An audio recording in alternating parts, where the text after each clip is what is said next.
সদ্য শেষ হওয়া জিম্বাবুয়ের বিপক্ষে টি-20তে সিরিজ সেরা খেলোয়াড় নির্বাচিত হয়েছেন টাইগার পেসার তাসকিন আহমেদ। বিশ্বকাপের আগে দারুণ কিছু বার্তা দিচ্ছিলেন এই তারকা, তবে আচমকাই যেন সব এলোমেলো হয়ে গেল। পঞ্চম টি-20র আগে এক অপ্রত্যাশিত চোটে তাসকিনের বিশ্বকাপ যাত্রা এখন অনিশ্চয়তার বেড়াজালে।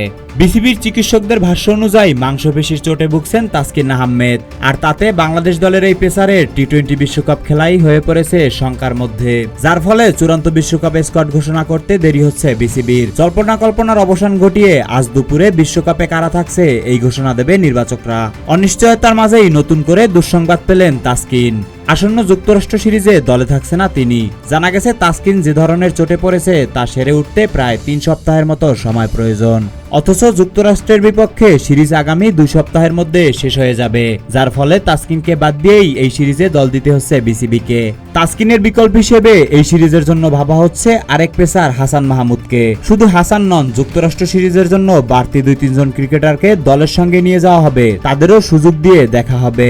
বিশ্বকাপের উদ্দেশ্যে 15ই মে দিবাগত রাত 1:40 বাংলাদেশ দল যুক্তরাষ্ট্র হয়ে দেশ ছাড়বে। হিউস্টনে যুক্তরাষ্ট্রের বিপক্ষে বিশ্বকাপের প্রস্তুতিমূলক সিরিজে ম্যাচগুলো হবে 21, 23 ও 25 মে। কন্ডিশনের সঙ্গে মানিয়ে নিতে এই সিরিজটিও বাংলাদেশের জন্য বেশ গুরুত্বপূর্ণ।